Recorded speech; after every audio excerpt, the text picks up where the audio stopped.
What's up guys, it's Tom here and welcome to the Arsenal-Liverpool post-match analysis video, and we will talk about this absolutely mind-blowing, incredible game. This was probably the most one-sided Arsenal-Liverpool match that I have ever seen at the Emirates. Liverpool were totally in control, but Liverpool basically gifted Arsenal the victory on a silver plate. I've never seen Alisson and Van Dijk make as big a mistake as they made in this game. So let me know, what did you think of the game in the comments below. And in this video we will also talk about Van Dijk's and Jurgen Klopp's reaction to the defeat.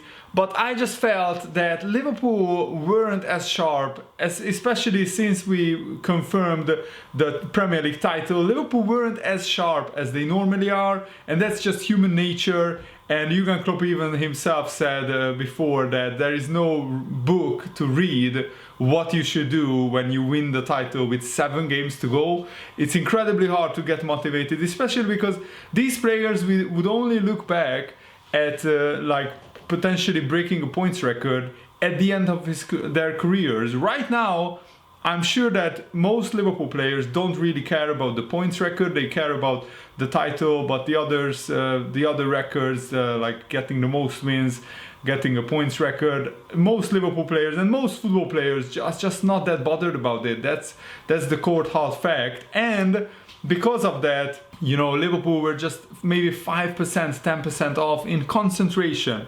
Because I think that we played actually pretty well in this game, and I don't really understand the absolute uproar on Twitter from Liverpool fans slating this Liverpool team. This Liverpool team has been the best team, the best Liverpool team in history, with the amount of wins they got, the amount of points they have. This Liverpool team has the best points per game ratio of any league season in Liverpool's history. Just think about that for a second. And some Liverpool fans, of course, they wanted, me included, don't get me wrong, I wanted the points record. I wanted Liverpool to be the best side ever in Premier League history in terms of the most points, the most wins, and all the statistics. But, you know, in reality, I mean, Liverpool already had an absolutely unbelievable, amazing season, and that would have been just the cherry on top of an already enormously delicious cake, which is that Liverpool won the Premier League title.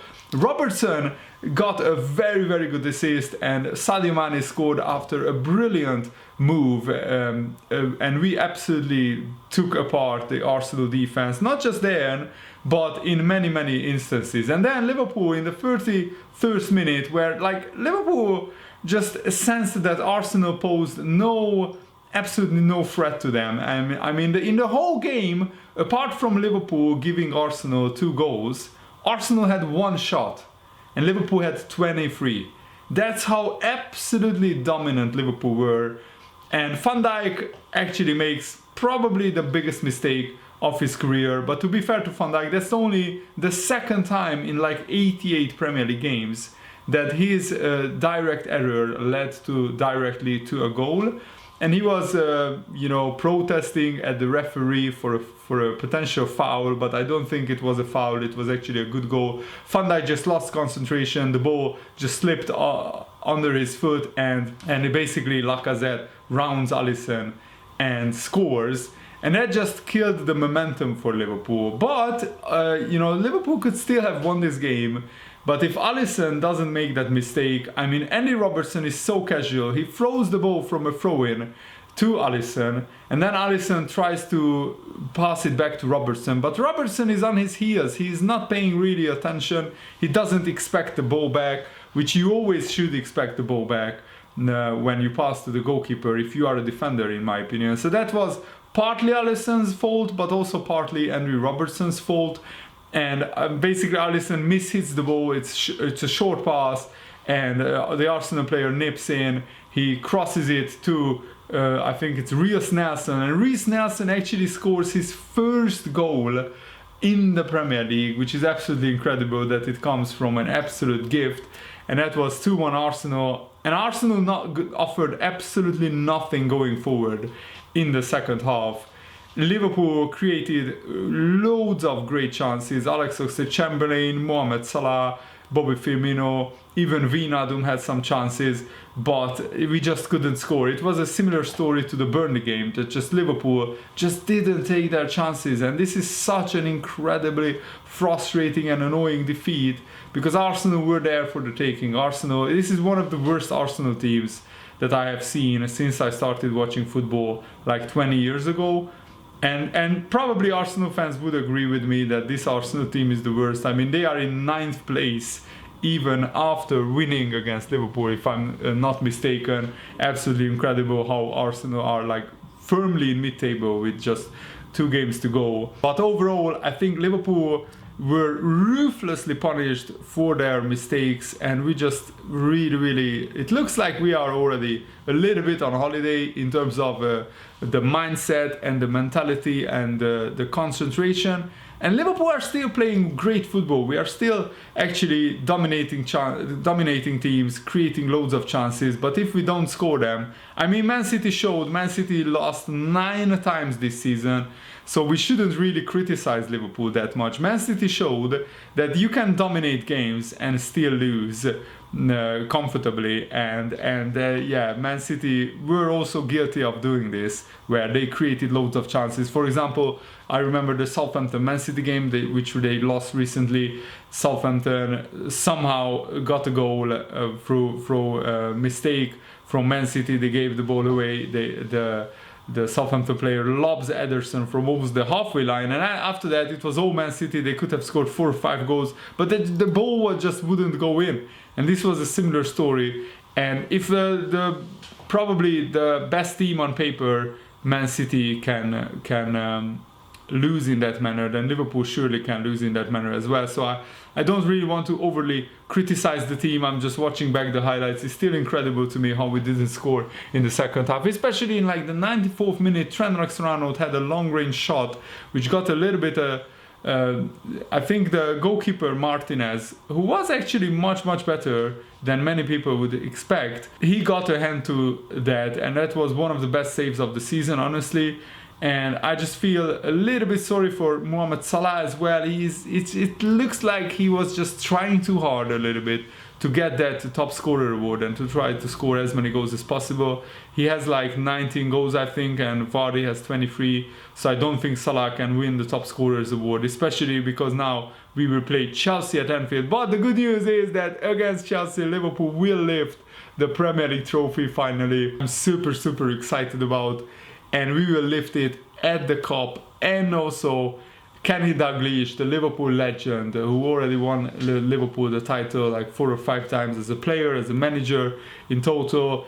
Kenny Dalglish will present Liverpool the Premier League trophy, and most Liverpool fans, and me included, I'm just looking forward to that moment that we can savor, that we can watch Liverpool lifting the Premier League title at Anfield. Yes, there will be no fans in the stadium, which is a shame, but that's the current situation, and Liverpool will properly celebrate with an open-top bus parade when it is safe and allowed to do so. The good news is that we still have a week to prepare for Chelsea, which is going to be an epic game, because Chelsea are going for that top 4, so they desperately need all the 3 points, and Liverpool definitely wouldn't want to lose their home record of being unbeaten for like 57 games, something crazy like that. And also they definitely probably want to celebrate winning the title by winning against Chelsea and beating Chelsea. So really looking forward to that game as well. And Van Dijk, this is how Van Dijk reacted to this defeat. Well, obviously the goals we gave Arsenal as a present, I think until their first goal it was totally us. We dominated, put pressure on them, we gave them 2 goals, and obviously then it's difficult to come back. We created some opportunities. I think they tried to break on us at times, but obviously if you give the goals away like this, like we did today, including myself, then you get what you deserve. And Van Dijk also posted this on Twitter: mistakes happen, that's part of football, but it's how you react to them that matters. 2 big games to go, let's finish strong, can't wait for next Wednesday. and there is a title emoji next to that. Van Dijk said, if you watch the game, then you can see that until I made a mistake, there was nothing wrong. We played well. I had a feeling we could win here comfortably at one point, but obviously if you give them the goals, you see what happens. Unfortunately, I made the mistake. I take the blame for it, of course. I take it as a man and we move on. We will try to win the last 2 games and get a well-deserved break, but we don't need to forget that we had a fantastic season already. It will be a dream come true. Being champions of the Premier League is already a dream come true. Obviously tonight the disappointment is what's in my head at the moment, but I go home and it will be all fine. That's the life of a football player. Sometimes you win and you are the hero, and sometimes you can be the villain in certain cases. Today, like I said, I made a mistake. I take full responsibility for that and we move on. So this is the champions mentality. Even if you make a mistake, you just own up to it and you move on and try to bounce back from this defeat against Chelsea. And Jurgen Klopp also said we were very dominant, a lot of good football. In the end, why are we in the situation we are? Because we are a very good football team and we usually work on a concentration level that is nearly unhuman. Today we made some human errors, which is not so nice, but not completely surprising that it can happen whenever. Tonight it happened. Usually we learn from situations like this. We will do that now again. The boys don't want to hide or say it's not my fault or whatever. That's all clear on the table. But around that, I don't think I've ever played a game with 24 to 3 shots against Arsenal. I can't remember that. There are a lot of goals usually when we play against each other, but not that many tonight, at least on our side. But that dominance we never had before. I can't remember it at least. So I'm happy about the performance, but that's not the only thing, because it's a results game and we want to have results and we don't have one tonight. We are very self-critical. We take that now and try to improve in his department, because after our break, when we conceded the goals, we were in charge again and played a good game. But when you have to chase a game and they are throwing in everything, it's getting a bit annoying because of time play and they try everything. It's normal, but that doesn't help. It's better when you are 1-0 up and score the second one, then you are in a flow and the other team doesn't exactly know what to do. Now they just knew we have to defend it with all we have. They did that, and so they deserve the 3 points. It's more important for me that we can play this kind of football. That's for me more important. We know, of course, we have to finish the situations off, but first of all, you have to create these kind of situations. It takes years to play this kind of football. It's not that you can just say, oh, that's nice, I want to play like that as well.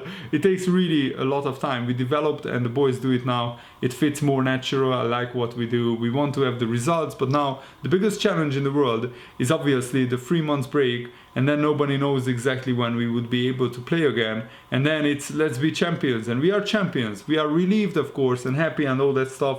That's clear. But if the boys now would show me that they are trying to be a little bit play bad but get the results, I could not be happy, because with the performances we have only, I don't know, 3 or 4 weeks break in the summer. So we will carry on with this football. We will carry on, and then the concentration level, we expect that we are always there. Tonight, in 2 situations, we were obviously not there, but we have to take that now. And when we learn from it, we will be fine. So that's, I think, a great summary of the game from Jurgen Klopp. So Kenny Dalglish will present Jordan Henderson with the Premier League trophy, and I'm really excited to watch the Liverpool-Chelsea game, and after that the trophy presentation. I really hope that you guys enjoyed this video. Thanks for watching. See you later, guys. Goodbye.